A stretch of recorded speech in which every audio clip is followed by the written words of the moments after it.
This time on Monkey Life, there's concern for Siamang gibbon Sasak. You've got to suspect something fairly serious, but you just can't pin it down yet.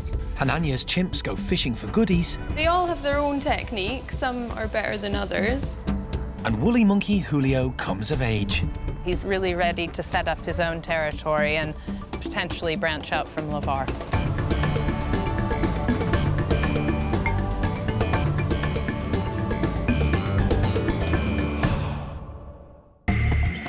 Monkey World in Dorset is the largest sanctuary of its kind on the planet.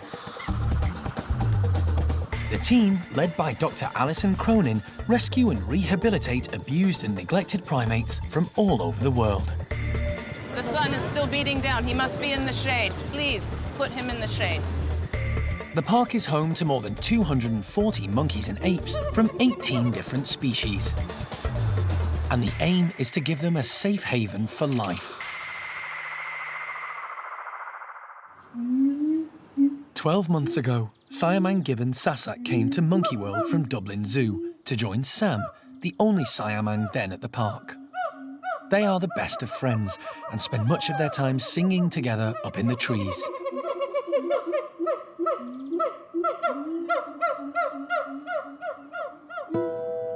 When Sasak arrived, Sam had been desperately in need of a companion.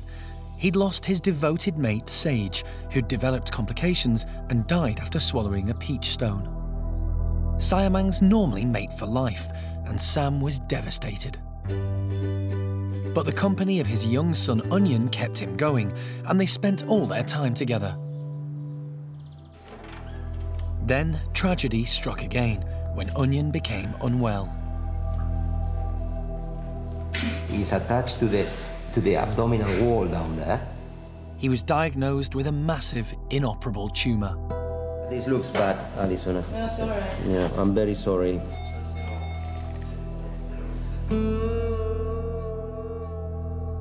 Sam was left all on his own.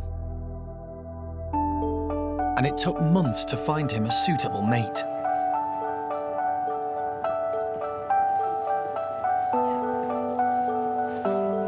But as soon as Sasak was introduced to Sam, there was no doubt that the two gibbons would bond.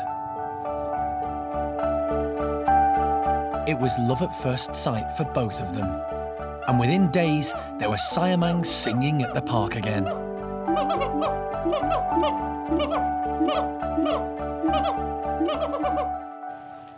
But now it looks like their honeymoon could be about to come to an end. For the last few weeks, Sasak has been off colour. She's been sick a couple of times, but she's just very non-specifically not well. She's not eating or drinking terribly. She had one or two bits yesterday. She's just clearly poorly. And we haven't really got a handle on exactly what's wrong with her. This morning, Sam is going to be on his own again, whilst specialist wildlife vet John Lewis carries out intensive investigations on Sasak. She had preliminary x-rays a week ago. Looking at her history and looking at the x-rays, it still remains mysterious. So I don't know what's going on yet. But when primates do this, when they go off, generally off, then you have to take that seriously, because that's a very unusual thing for a primate to do if the problem is just trivial. You've got to suspect something fairly serious, but you just can't pin it down yet. Because of the risks, John's aiming to carry out as many tests as possible, and then she won't have to be anaesthetised again. We want to do repeat x-rays, possibly from different angles. I want repeat bloods. We're going to have some ultrasound done. But before all that, they need to knock Sasak out, and that means darting her. Everyone but Jeremy stays outside, so as not to further alarm her. She needs someone to distract. That stayed in and went all the way back, I believe. Then she's straight down to the hospital. It'll be a stressful wait for Sam. The last time he was separated from his family, Onion never came back. Everyone's hoping that history isn't about to repeat itself. At Hananya's chimpanzee enclosure, the gang are venturing out into the frosty morning. The ice has coated the hoses, making exercise a slippery business. But Hananya, the leader of this troop, has found a way of dealing with it. And he's not the only chimp to fancy an icy snack. Tico and Valerie are wolfing it down. But Tutti, Cherry, Honey and Zeynep have managed to find a spot of sunshine to warm up in. Meanwhile, indoors, the primate care staff are preparing a treat for them all. This morning we made up this big mixture. There was lots of kind of Weetabix, bananas, honey, oats, some plums, kind of make it into this gloopy mixture. The chimp's delicacy was added to their huge replica termite mound. And now Lynn is putting out the utensils for the chimps to forage with. So then they use their sticks, break them up and fish around in the holes and pull out the stick, and then it all sticks to the stick, and that's how they get out the goodies. It's one of the chimps' favourite treats, and they're making it pretty obvious they want to get started. There are no termites in the Monkey World mound, but Hananya's group are eager to get stuck in and see what treasures they can find. The high rankers get first pick. Peggy's the oldest in the group, and she's already perfected her skills. They all have their own technique. Some are better than others. What most of them do is just stick a nice straight stick in, so they'll peel back any sticky outy branches so they are left with a nice straight stick, and then stick that in the holes, draw it out and then lick off whatever is stuck to the stick, which is actually quite similar to what they would do if they're fishing for actual termites in a mound. In the wild, chimpanzees have learned how to use twigs and blades of grass as tools so that they can get at the termites that live inside their huge mounds of earth without getting bitten. The tiny termites build mounds up to 9 meters high, but they live at ground level or underground. The towers are riddled with ventilation holes, which the termites also use to make their way in and out of their home. They attack anything else that enters them. So when the chimpanzees poke their sticks down the tunnels, the termites bite into them and are pulled out to provide a nutritious ready meal for the primates. The actual best technique that I've seen is when some of them stick in sticks still with little bits of branches sticking out. Arthur's worked out that 2 sticks are better than 1. It's all getting caught in between the sticks, so he's getting quite a lot more stuff out than the others. So yeah, he's doing really well today. With all the excitement, Johnny can't resist stamping her authority. Sometimes that happens because there's not one hole for each chimp, obviously, so some of them do monopolise it. Once the high rankers have filled their bellies, the less dominant members of the group get a chance to fish for some treats. Kiki, the newest and youngest member of the group, has just been looking for her chance to tuck in. Before coming to the park, Kiki had spent 8 years in solitary confinement in a cage by the side of a road in Beirut. She soon settled into this social group, but it's unlikely she's ever tried fishing for food before. She did wait until everyone had dispersed. She went around the playroom collecting all different types of sticks. Then she's gone over to the termite mound and she's trying each one individually. She's really experimenting. She's even got 2 in there at the same time. And Kiki's patience is rewarded. While the low rankers continue to forage, the chiefs relax and get 40 winks. Valerie's happy to relax and concentrate on more personal matters.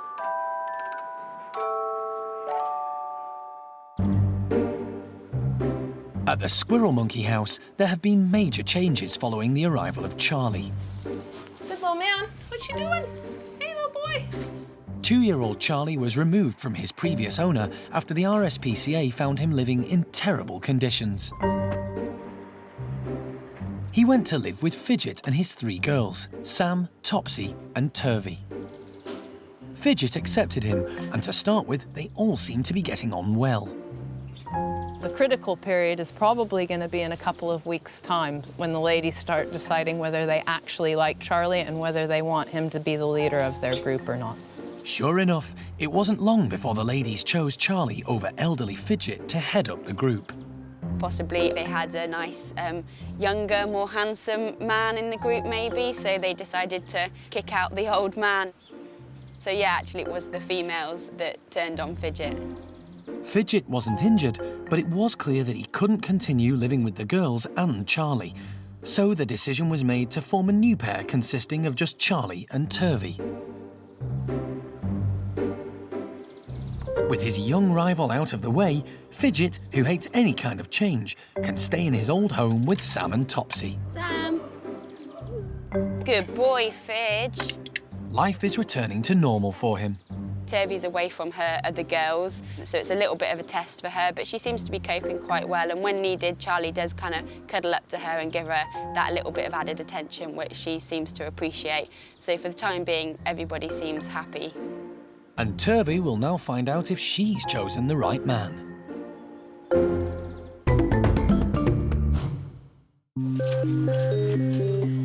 It's an anxious day for the Siamang gibbon team. Sam's mate Sasak has been under the weather, and today she's being taken down to the hospital for extensive health checks to see if they can get to the bottom of her mystery illness. Yeah, we'll just get a set up, actually. In either VD or DV. Look at that tongue.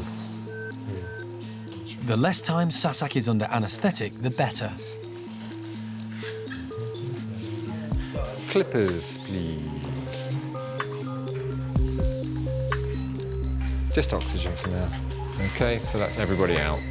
Vet David Harding is taking the x-rays. The team are hoping they'll give a clue as to what's wrong with Sasak. That can't be what they were talking about. John's taken blood for investigation, but unusually, Sasak doesn't stop bleeding from the injection site. She did that last time. When we took blood last time, Did she? Took blood and I put my finger on it and then took it off. It didn't go on this long, but I had to Oh, that's go interesting. again. It could be a sign that Sasak has a more serious problem. It don't look as bad as this. He's got a lump here. It does appear to be. But this is not dry scurf. And John's not happy with her skin condition. She has a kind of almost a greasy scurf all over the body, actually. Now, that can be to do with environmental conditions, or that could be related to liver disease. Yeah, and the liver, I think, given the bleeding, clotting time. They're ruling nothing out. But when the x-rays are checked, the team are none the wiser about what's making Sasak ill. You would have thought. They decide to press on and do ultrasound examinations of all her internal organs in the hope that these will provide an answer. Dave's looking for any internal abnormality or a foreign body like the peach stone that caused the demise of Sage, Sam's previous mate.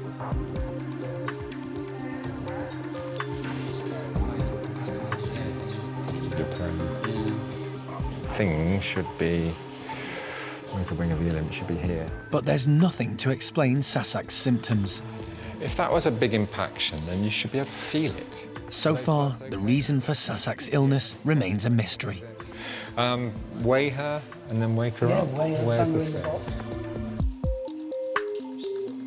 in the scale? Just want to get the lid. And the Atapam as well, please. We've basically been able to rule out a lot of things. She's a little bit dehydrated, and that will correct itself over the next 12 hours now we've given her fluids. She does have a very scurfy skin, which might be a red herring, but we have to add together all the various symptoms we have. The scans of the liver and the kidney and so on suggest they're normal, in structure at least. Worryingly, they still haven't been able to pinpoint what's making Sasak sick. She'll need time on her own to come round before she can return to Sam, who's had a lonely day without her.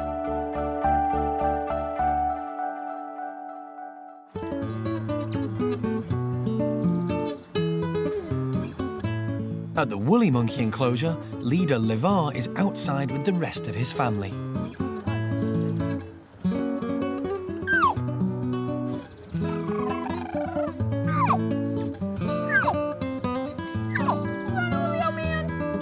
One of the group, Julio, is happy to interrupt his game and greet Alison, who was his first foster mum.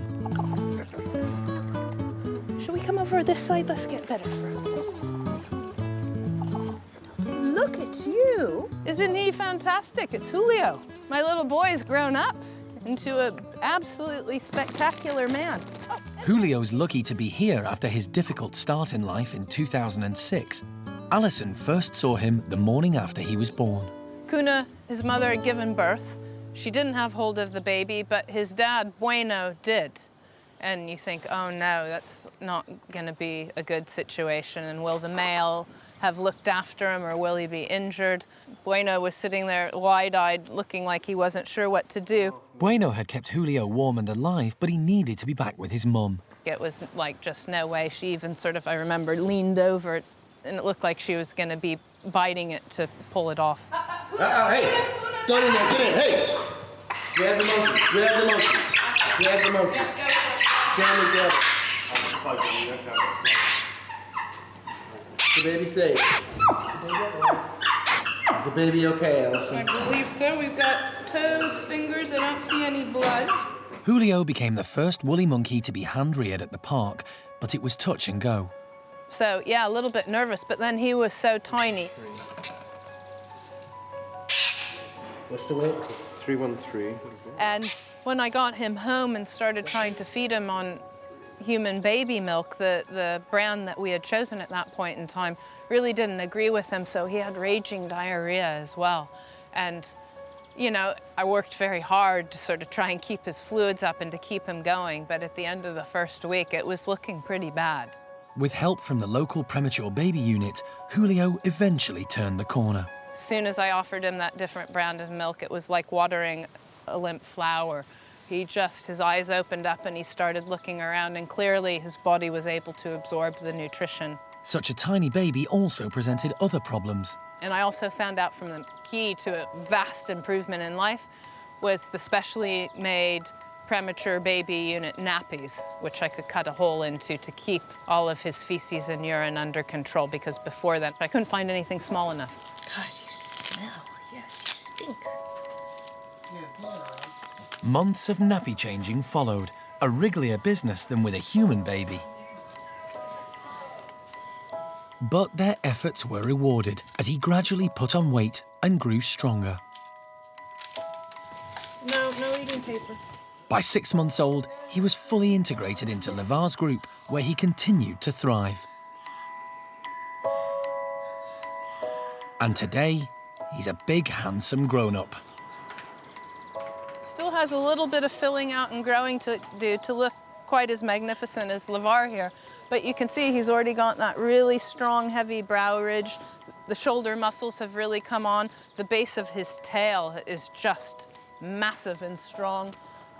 He's got very big, oily chest, so it means that he's going around scent marking and rubbing his chest and making sure that his scent is distributed around the enclosure. Julio has almost reached full maturity, but the group already has its boss.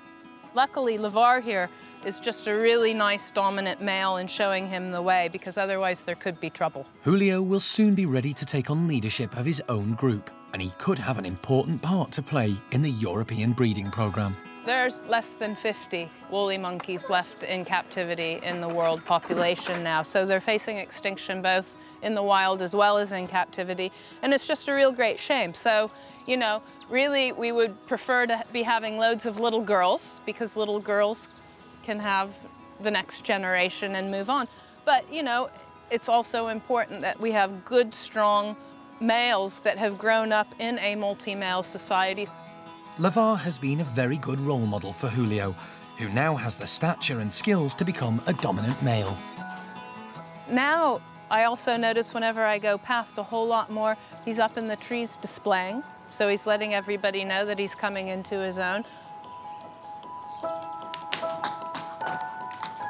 Makes us really very proud, because usually an individual that is hand-reared would not have the full behavioral repertoire required to be the dominant breeding male of a group. But Julio ticks all of those boxes, and he's beautiful to boot. So as much as it perhaps will break my heart, I'm quite highly motivated to try and find him a place that he can go to where he can have his own group of ladies, because I think he'll just be brilliant.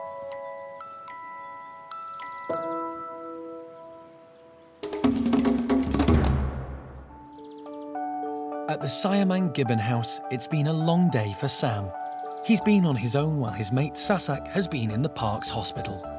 It is quite an ordeal, obviously, splitting them up, obviously taking one away. The remaining Siamang doesn't know what on earth is going on, so he's going to be worried, Sam.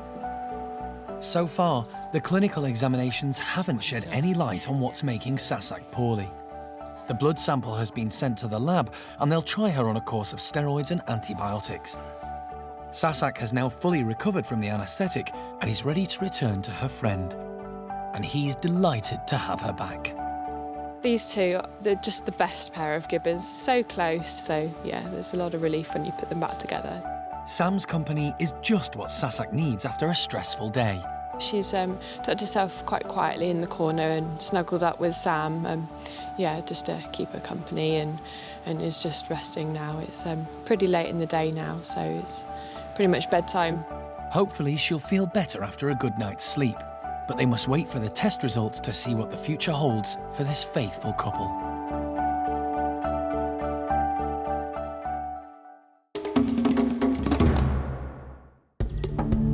Next time on Monkey Life. A new species for the park, but it doesn't go all according to plan. They're actually just angry more than anything. And a lesson in table manners from O'Sheen. She knows much more than the kids do, and they are kind of watching and learning.